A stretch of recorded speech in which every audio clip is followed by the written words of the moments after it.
Horror y nada más presenta.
Nuestros horrores favoritos.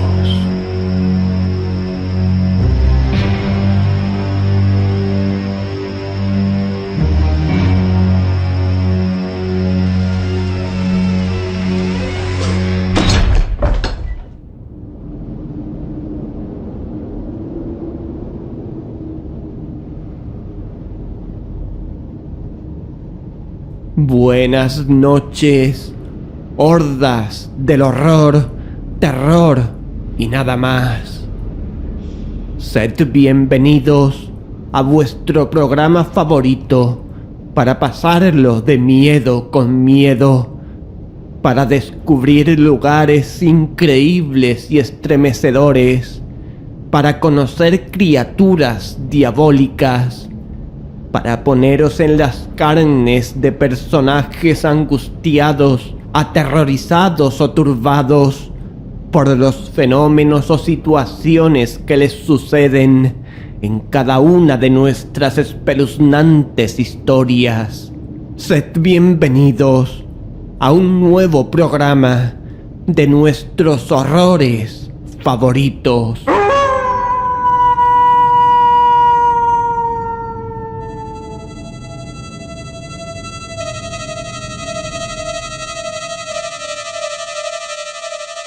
Si en el pasado programa conocíamos juntos a la bella y desgraciada Berenice y a su angustiado marido de manos del maestro Edgar Allan Poe, esta noche, en nuestro cuarto programa, conoceremos a una familia no menos estremecedora y particular. Familia de investigadores que finalmente sucumbirán a sus propias obsesiones y pasiones. Esta noche, en nuestros horrores favoritos, hechos tocantes al difunto Arthur Jermyn y su familia, del maestro de Providence, Howard Phillips Lovecraft.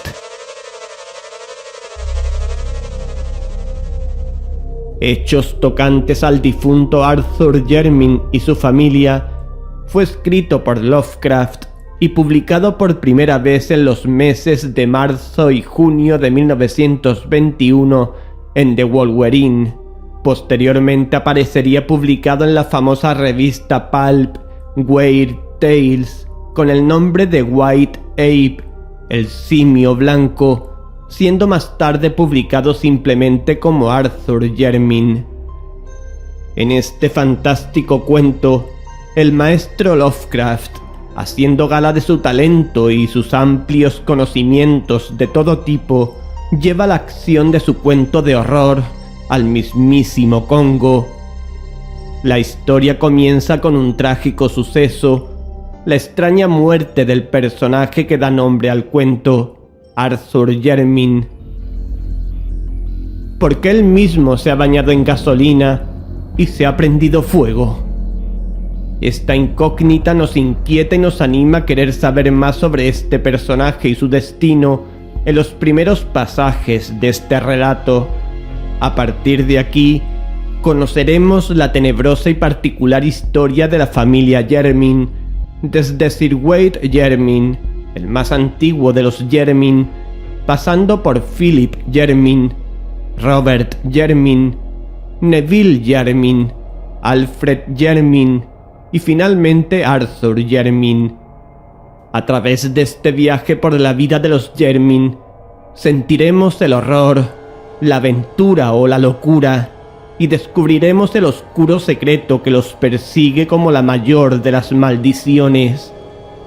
En este cuento de calidad incuestionable, destacan para mí, una vez más, la extraordinaria capacidad descriptiva del maestro Lovecraft para introducirnos con todo lujo de detalles en lo más profundo y turbador de las selvas del Congo, tal como también lo hiciera años después en su espectacular cuento en las montañas de la locura, pero en esta ocasión en las nieves de la región antártica, aunque en este último caso de manera mucho más amplia y en un contexto muy diferente. Por otro lado, en este cuento Lovecraft, como tan habituales hoy en día en la literatura o en el cine, comienza contándonos el desenlace de la historia para después contarnos qué sucesión de acontecimientos llevaron a Arthur Jermyn a tan desgraciado final. Para mí, aunque este cuento tiene sus buenas dosis de terror, no lo es de este género en sentido estricto, más bien lo calificaría de suspense, con momentos ciertamente escalofriantes. Sea como fuere, es una obra maestra de la literatura de horror que hoy os invitamos a vivir intensamente en nuestros horrores favoritos.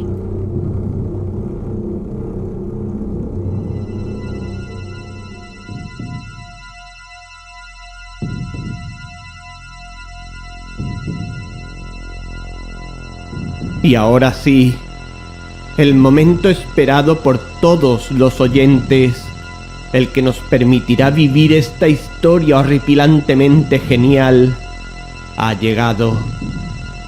¿Estáis listos para pasarlo de miedo con miedo? Bien, muy bien. ¡Corred! Apagad las luces. Corred de nuevo a vuestras camas, a vuestros sofás, o simplemente acomodaros en el asiento del autobús, o de vuestro coche, o del metro. Subid el volumen de vuestro ordenador, móvil o tableta. Encended una vela. Notad su calor. Notad cómo todo a vuestro alrededor se vuelve borroso y desaparece ante vuestros ojos. Estáis solos, tú y la vela. Algo toma forma ahora. Vuestra imaginación vuela. ¡Qué gran sensación imaginar! Aunque cuidado, quizás no os guste lo que vais a presenciar. Si estás agobiado o inquieto, es el momento de apagar la vela. Volverás a la seguridad de tu habitación o del autobús. Si eres osado, continúa con nosotros para vivir las más impresionantes historias y cuentos. Tú eres ellos. Ellos son tú.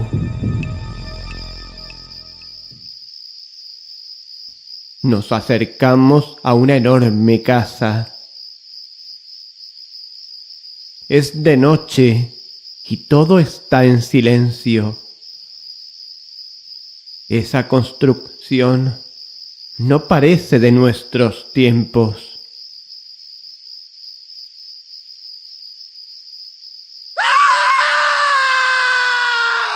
¿Qué ha sido ese grito escalofriante? Agacharos junto a ese seto. No digáis una palabra. La puerta se ha abierto. Alguien sale corriendo. Parece empapado de algo.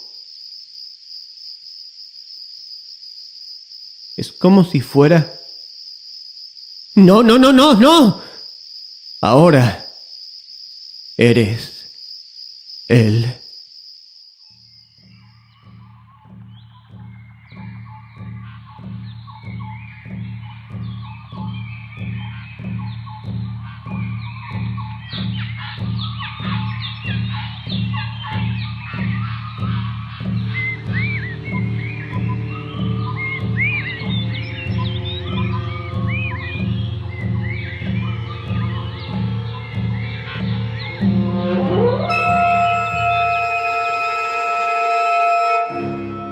La vida es algo terrible. Y tras el telón de lo conocido, asoman atisbos de demoníaca verdad que la hacen a veces infinitamente más temible.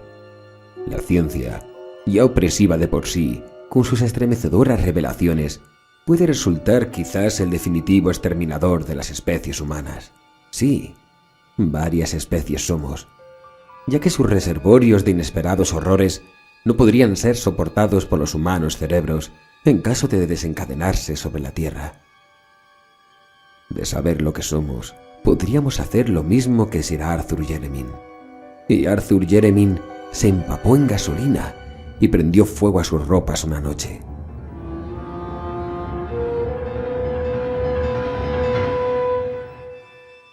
Nadie guardó los restos carbonizados en una urna ni realizó memoriales en su honor, ya que fueron descubiertos ciertos papeles y cierto objeto en una caja, lo que llevó a los hombres el deseo de olvidar. Algunos de quienes lo conocieron no admiten que haya existido jamás.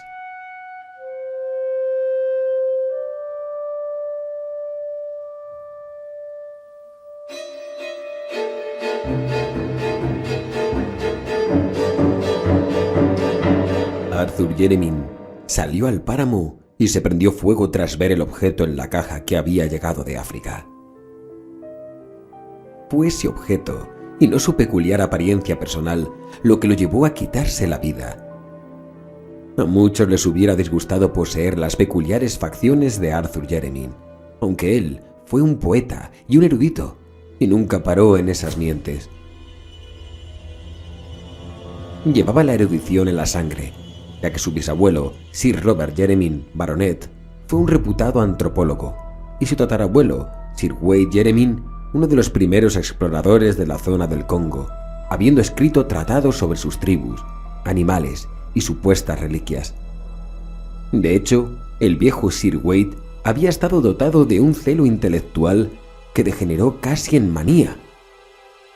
Sus extravagantes conjeturas sobre una prehistórica civilización blanca congoleña lo cubrieron de ridículo cuando fue publicado su libro, Observaciones sobre las diversas partes del África. En 1765, este indomable explorador había sido ingresado en un manicomio de Huntingdon. La locura acompañaba a todos los Jeremin, y la gente se alegraba de que fueran escasos. El linaje no dio lugar a ramas, y Arthur resultó el último de todos. De no haber sido así, no se sabe qué podría haber hecho con el objeto que le llegó. Los Jeremin nunca resultaron demasiado normales. Algunos eran deformes, aunque Arthur era el peor de todos, y los viejos retratos de familia de Jeremin House mostraban facciones regulares antes de Sir Wade. Sin duda, la locura comenzó con Sir Wade, cuyas extrañas historias africanas eran a un tiempo delicia y terror de sus escasas amistades. Se insinuaba en su colección que reunía trofeos y especímenes que no eran como las que un hombre normal acostumbraba a reunir y conservar, y se hizo patente con la reclusión oriental a la que sometió a su esposa.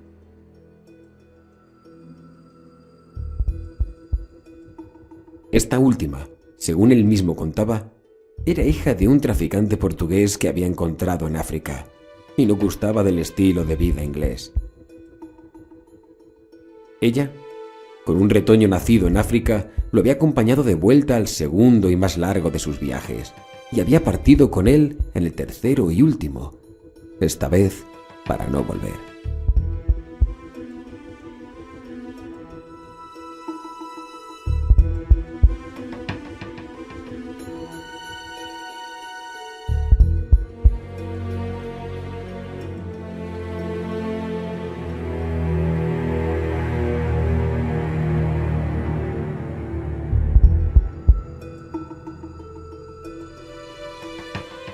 Nunca nadie la había visto, ni siquiera los criados, ya que su carácter era violento y peculiar.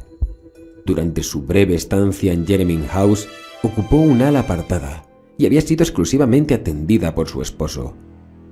Sir Wade resultaba sin duda de lo más curioso en sus atenciones respecto a la familia, ya que cuando volvió de África no permitió que nadie, sino una espantosa negra guineana, atendiera a su hijo.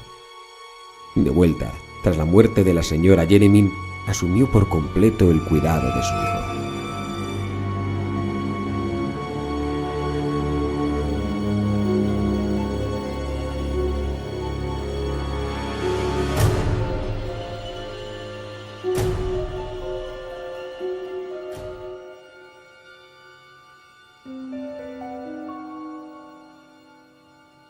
Pero eran las palabras de Sir Wade, especialmente cuando bebía, la causa principal que lo llevó a ser considerado un loco por sus amigos. En una época racionalista como el siglo XVIII, resultaba de necios el que un hombre de ciencia divagase sobre extravagantes visiones y extrañas escenas bajo la luz del Congo.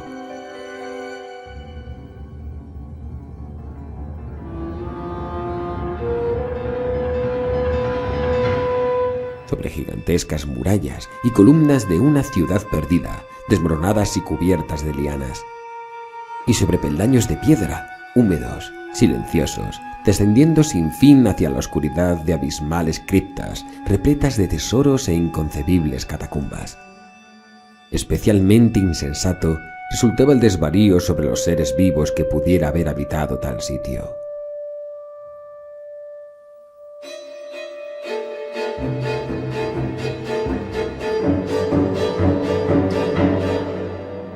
Criaturas, mitad selváticas y mitad pertenecientes a esa ciudad de edad impía.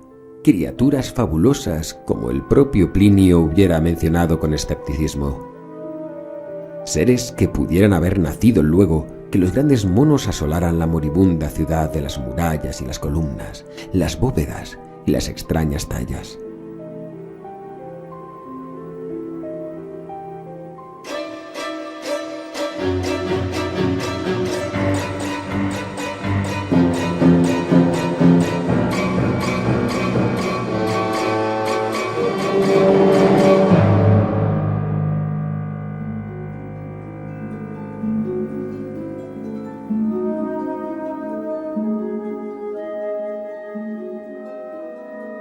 Aún después de volver a casa por última vez, Sir Wade era capaz de hablar sobre tales asuntos con un realismo estremecedoramente extraño, sobre todo tras despachar su tercer vaso en el Knight's Head, jactándose de lo encontrado en la jungla y de cómo había vivido entre ruinas terribles tan solo conocidas por él.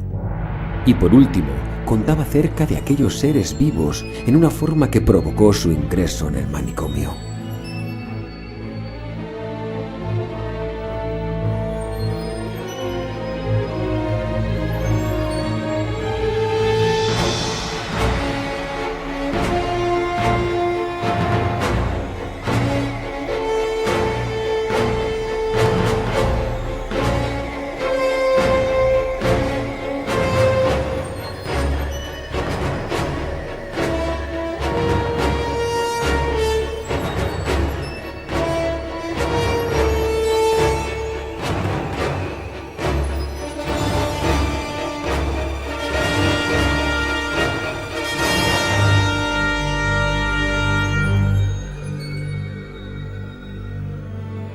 Había mostrado poco pesar al ser encerrado en la alcoba con rejas de Huntington,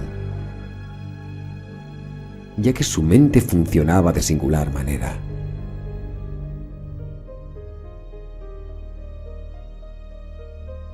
Desde que su hijo salió de la infancia, había ido gustando cada vez menos del hogar, hasta que al final parecía temerlo. El Knight's Head había sido su cuartel general, y cuando fue recluido, expresó cierta gratitud, como si eso sirviese para protegerlo. 3 años más tarde murió.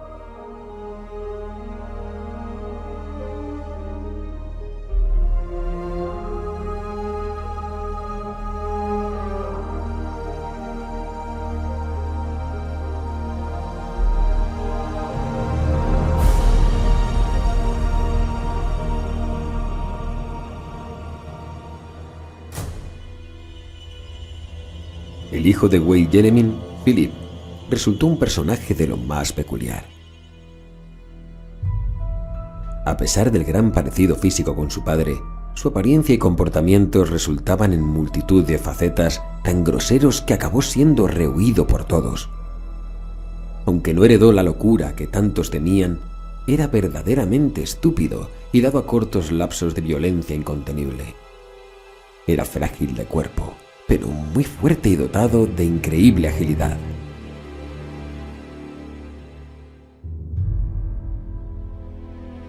A los 20 años de recibir el título, se casó con la hija de su guardabosques,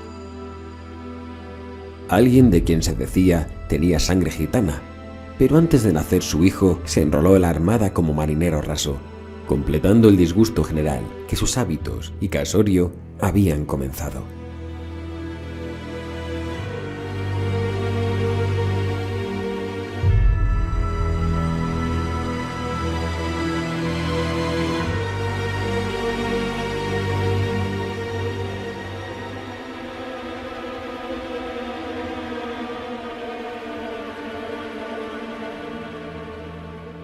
Tras el fin de la guerra americana, se corrió el rumor de que estaba de marinero en un mercante de la ruta africana, habiéndose hecho reputación de hombre fuerte y buen gaviero, pero al fin desapareció una noche en que su barco se hallaba fondeando frente a la costa del Congo.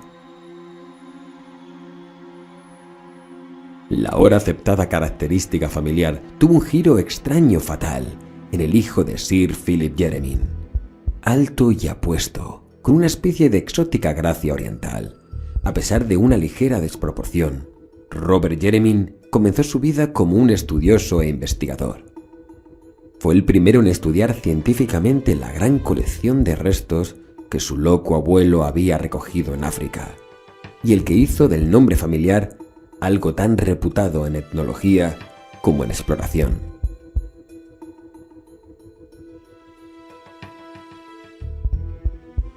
En 1815 se casó con una hija del 7º vizconde de Brightholm y posteriormente fue bendecido con 3 hijos, de los cuales el mayor y el menor jamás fueron mostrados en público a causa de sus deformidades físicas y mentales. Entristecido por ese infortunio familiar, el científico buscó alivio en el trabajo y realizó 2 largas expediciones al interior de África. En 1849, su segundo hijo Neville, un personaje singularmente repulsivo que parecía combinar la osquedad de Philip con la altanería de los Brightholm, se fugó con una vulgar bailarina, pero obtuvo el perdón a su regreso al año siguiente. Volvió a Jeremy House como viudo y con un hijo pequeño, Alfred, que un día sería el padre de Arthur Jeremy.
Los amigos dicen que fue esa serie de reveses lo que desquició la mente de Sir Robert Jeremy, aunque probablemente fue un retazo de folclore africano lo que desencadenó el desastre.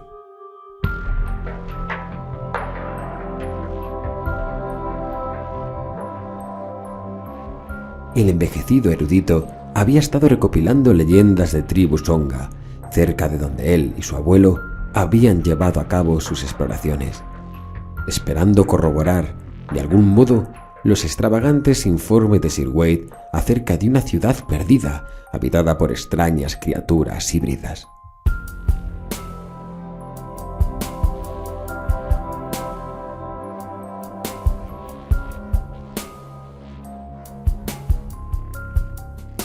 Cierta consistencia en los extraños escritos de su antepasado sugerían que la imaginación del demente podía haberse visto estimulada por mitos nativos.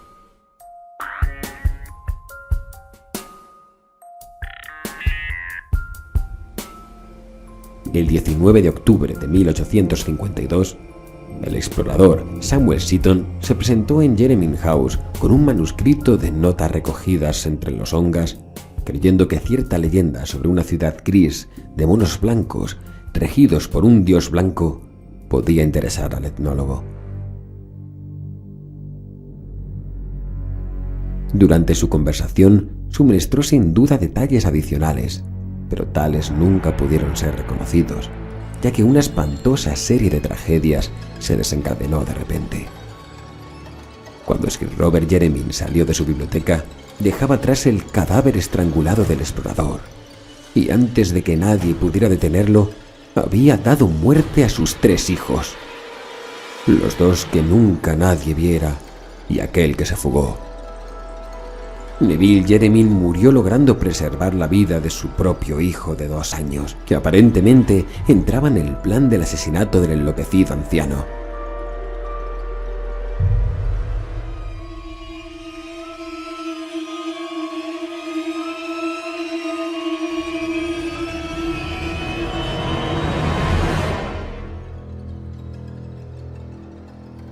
Sir Robert mismo, tras intentar repetidas veces el suicidio y con una terca negativa a pronunciar sonido articulado alguno, murió de apoplejía durante su 2º año de encierro.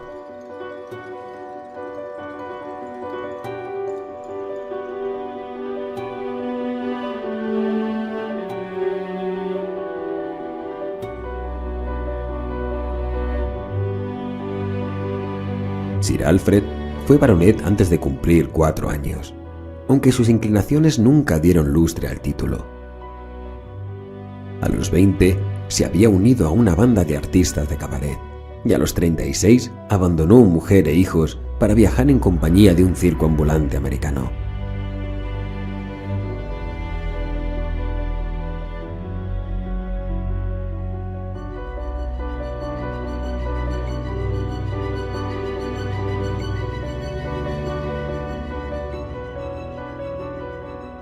Su final resultó truculento. Entre los animales del espectáculo con el que viajaba, había un inmenso gorila de color más claro de lo normal, una bestia sorprendentemente mansa, con gran popularidad entre los cómicos.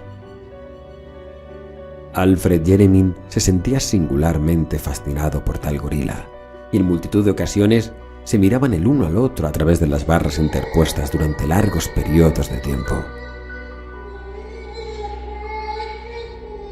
Finalmente, Jeremy pidió y obtuvo permiso para adiestrar al animal, asombrando a espectadores y compañeros de carpa con los resultados.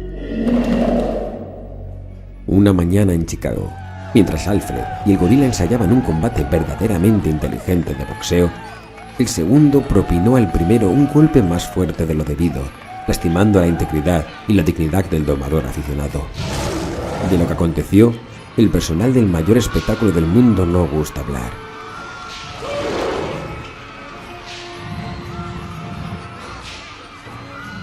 No esperaban oír cómo Sir Alfred Jeremy lanzaba un alarido estridente, inhumano, ni verlo aferrar a su desmañado antagonista con ambas manos, derribarle sobre el suelo de la jaula, ni morderlo furiosamente en la peluda garganta. El gorila se hallaba desprevenido, pero no por mucho tiempo, y antes de que el verdadero domador pudiera hacer nada, el cuerpo de quien fuera Baronet resultaba irreconocible.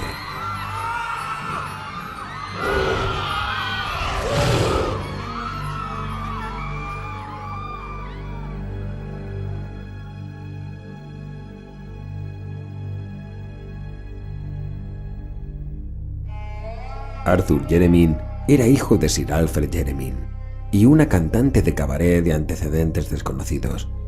Cuando el marido y padre abandonó a su familia, la madre fue con su hijo a Jermyn House, donde no quedaba nadie que pudiera oponerse a su presencia.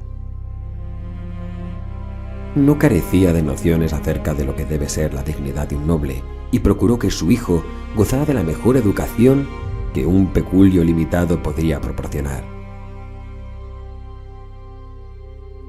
Los recursos familiares ahora se encontraban lamentablemente menguados, y Jermyn House había caído en una desdichada postración, pero joven Arthur amaba el viejo edificio y cuanto contenía.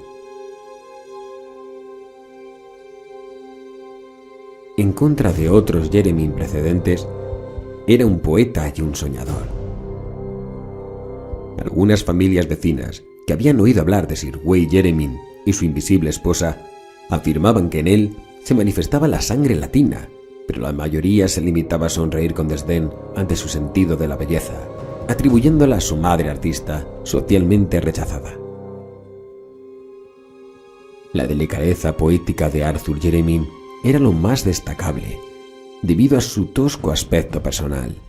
La mayoría de los Jermyn habían estado dotados de un aspecto algo extraño y repelente, pero en el caso de Arthur, esto resultaba sumamente impresionante.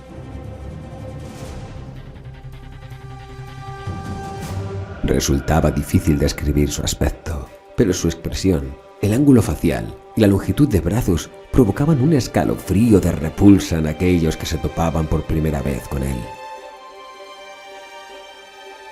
Lo que hacía olvidar la apariencia de Arthur Jermyn estaba en su intelecto y su carácter.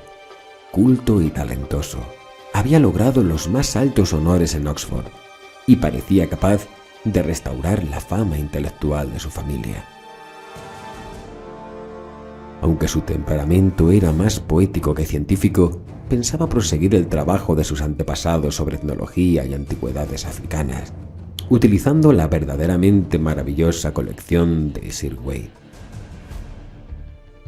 Su mente fantasiosa pensaba a menudo en la prehistórica civilización en la que el enloquecido explorador creyera tan a pies juntillas, y entretejía un cuento tras otro sobre la silenciosa ciudad de la jungla, mencionada en las postreras y más estrafalarias notas y párrafos, ya que las nebulosas aseveraciones sobre una indescriptible e insospechada raza de híbridos selváticos despertaban en él un peculiar sentimiento, mezcla de terror y atracción, y especulaba sobre las fuentes posibles de tal fantasía, buscando arrojar luz sobre los más recientes datos recogidos por su tatarabuelo y Samuel Seaton entre las ongas.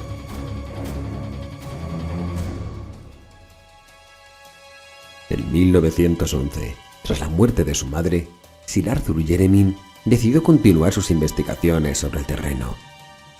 Vendiendo parte de sus posesiones para obtener el dinero necesario, equipó una exploración y se embarcó rumbo al Congo.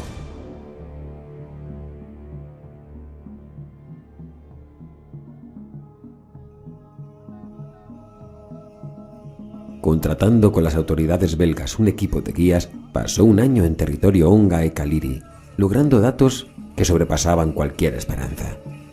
Entre los Kaliris había un anciano jefe llamado Mwanu, que gozaba no solo de prodigiosa memoria, sino también de un singular grado de inteligencia e interés por las viejas tradiciones.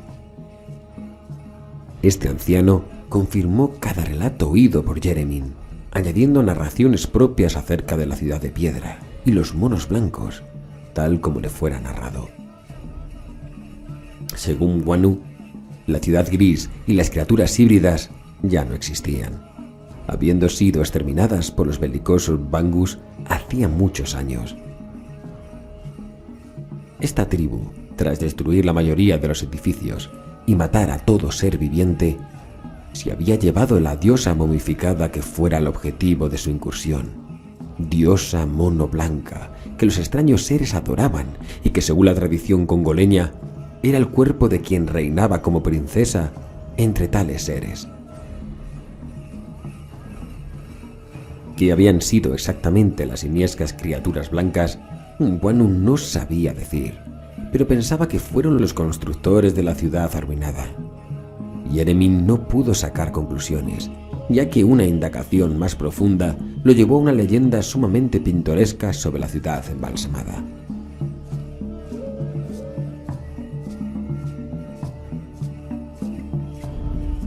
La princesa Mono, según se decía, se convirtió en consorte de un gran dios blanco llegado del oeste.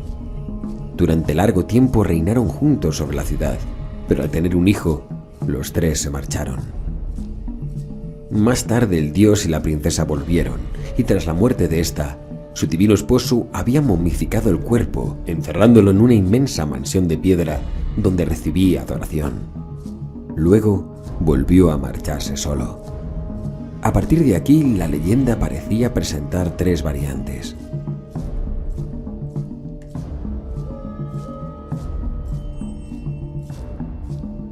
Según una primera versión, no sucedió nada con posterioridad, excepto que la diosa momificada se convirtió en símbolo de supremacía, por lo que todas las tribus ansiaban poseerla. Ese fue el motivo por el que los Bangus se la llevaron.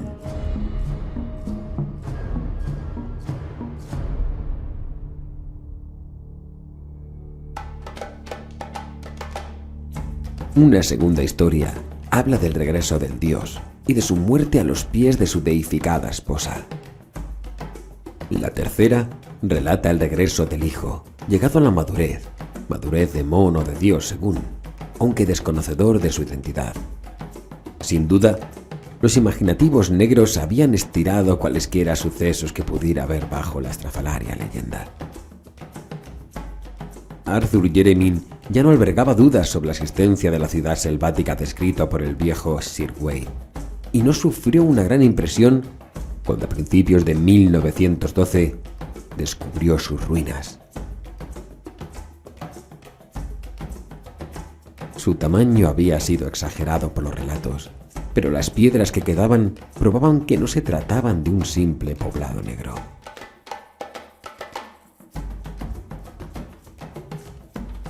Por desgracia, no pudo descubrir relieves, y el pequeño tamaño de la expedición desaconsejaba operaciones tendentes a franquear el único acceso visible que llevaba abajo, al sistema de bóvedas mencionados por Sir Wade.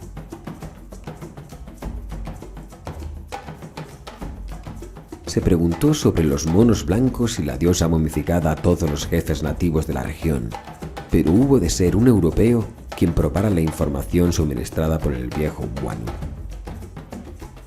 M. Verheeren, un agente belga y tratante del Congo, creía que podía no solo localizar, sino también conseguir la diosa embalsamada, acerca de la que tenía vagas noticias. Ya que los Ontora, poderosos Bangus, eran ahora dóciles súbditos del gobierno del rey Alberto, y sin demasiados esfuerzos, podría convencerlos para que se librasen de esa tosca deidad robada. Cuando Yeremin embarcó rumbo a Inglaterra, por tanto, lo hizo con la exultante posibilidad de que en pocos meses llegaría a sus manos un resto etnológico sin precio, capaz de confirmar las más extravagantes historias de su tatarabuelo. Es decir, lo más extravagante que jamás oyera.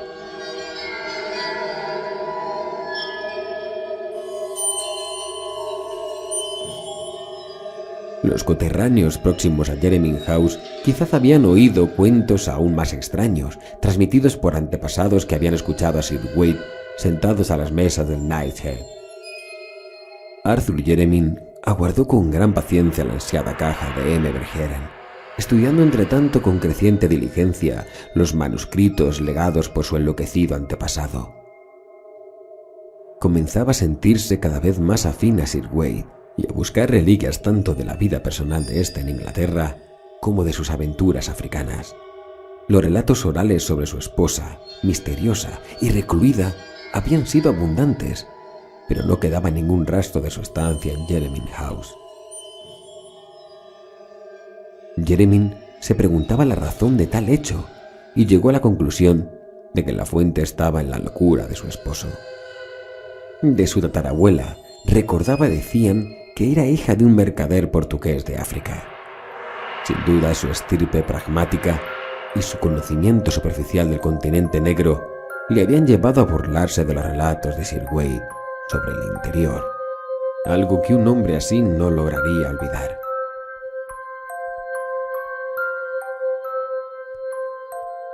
Ella había perecido en África, quizás arrastrada allí por un marido dispuesto a probar sus afirmaciones.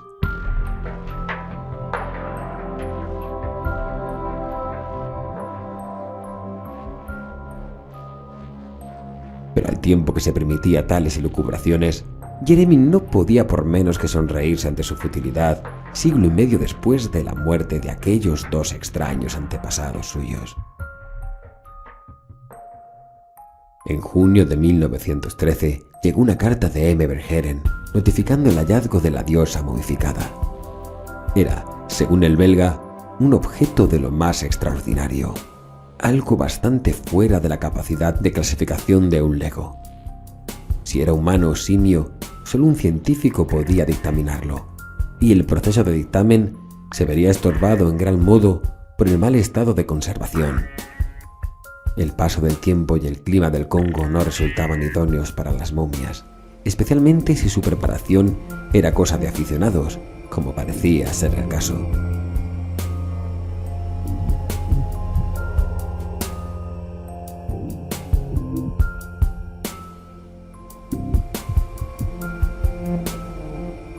En torno al cuello de la criatura se habían descubierto una cadena de oro con un guardapelo vacío, ostentando blasones nobiliarios, sin duda el recuerdo de algún desgraciado viajero cogido por los Bangus y colgado en el cuello de la diosa como un presente.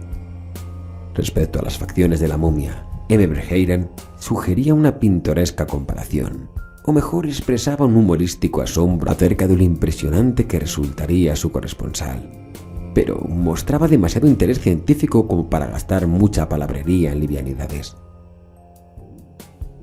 La diosa momificada, escribía, llegaría debidamente embalada alrededor de un mes tras la recepción de la carta.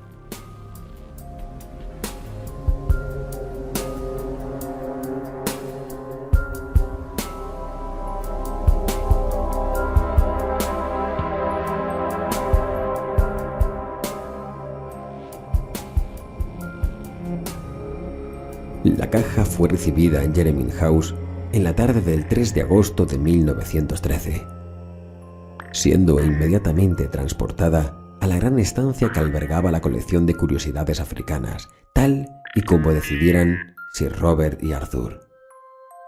Lo que ocurrió después puede colegirse con seguridad por los relatos de los criados, así como por los objetos y papeles posteriormente objeto de examen.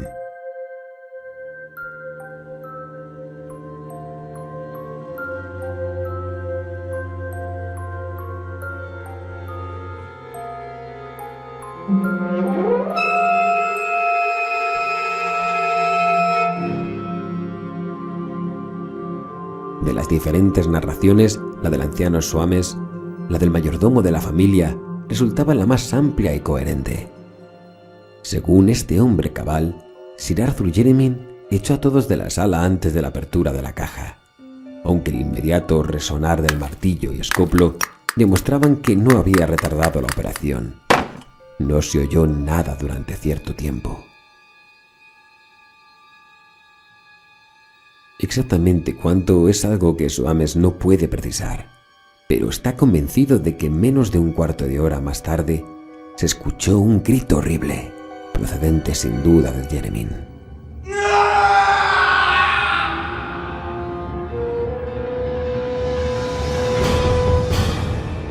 Inmediatamente después, Jeremy salió del cuarto corriendo frenéticamente hacia la delantera de la casa, como si algún terrible enemigo fuese en su persecución.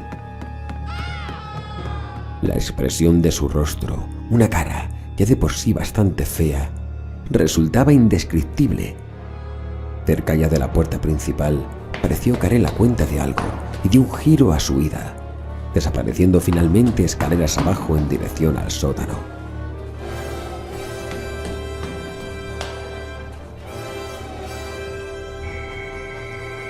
Los criados quedaron totalmente atónitos y espiaron desde lo alto de las escaleras, pero el amo no volvía.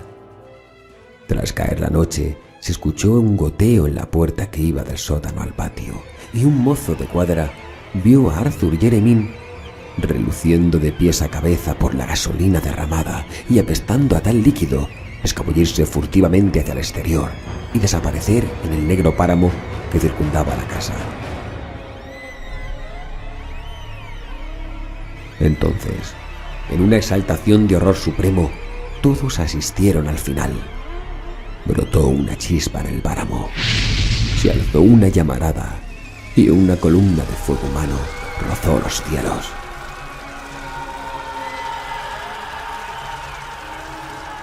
El linaje de los Jeremyn tocó a su fin.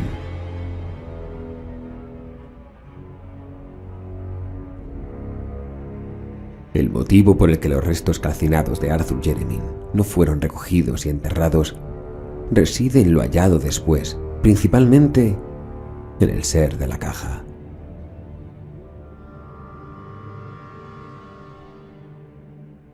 La diosa momificada resultaba una visión nauseabunda, marchita y carcomida, pero aún claramente un mono blanco, embalsamado, y de alguna especie desconocida, menos peluda e infinitamente más cercana a los humanos que cualquier variedad descrita. De hecho, bastante escalofriante. Las descripciones en detalle podrían resultar desagradables, pero hay dos particularidades sobresalientes que deben reseñarse, ya que encajan estremecedoramente con algunas anotaciones de las expediciones africanas de Sir Way Jeremyn y con las leyendas congoleñas del dios blanco y la princesa mono.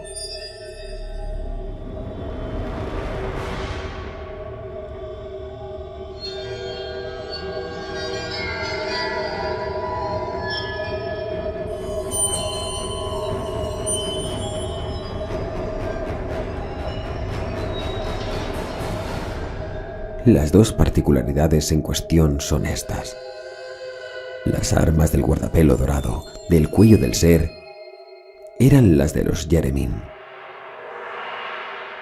y la jocosa insinuación de M. Verheeren sobre cierto padecido con el rostro arrugado se ajustaba con vívido, espantoso y antinatural horror a nada menos que al sensible Arthur Jeremyn, tataranieto de Sir Way Jeremyn y una mujer desconocida.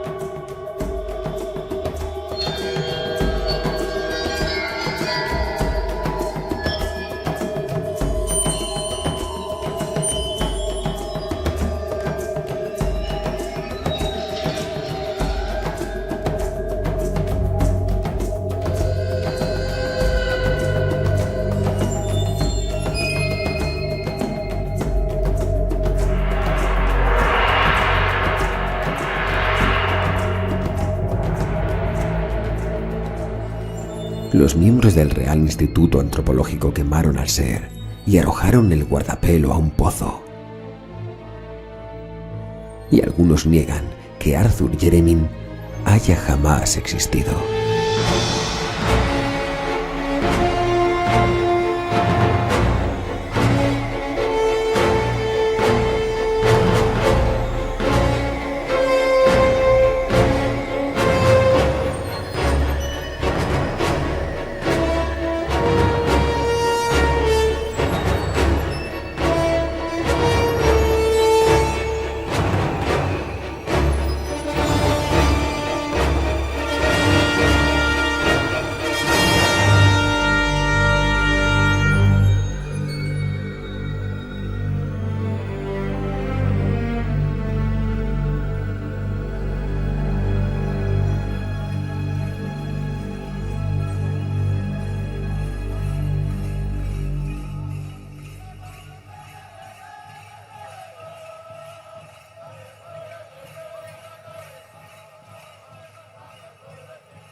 Esta noche han escuchado nuestros horrores favoritos.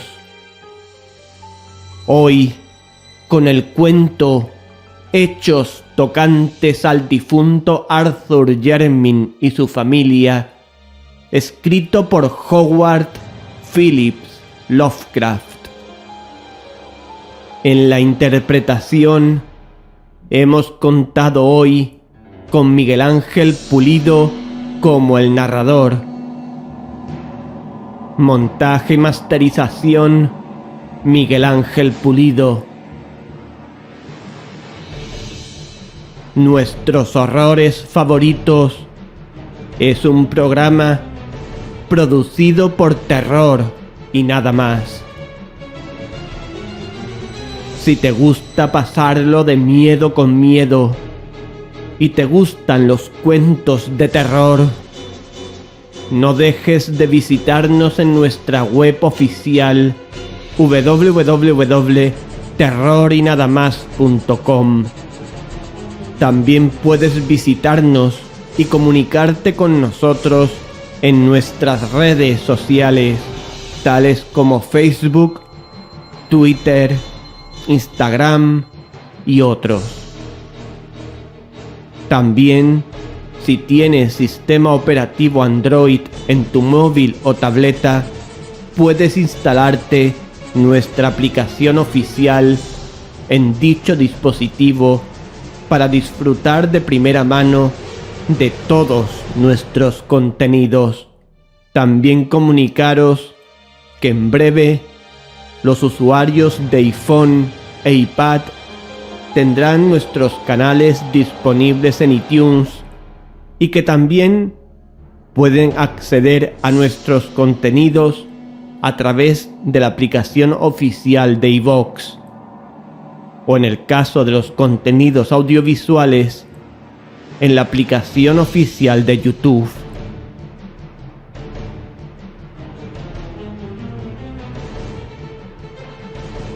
Terror y nada más 2016.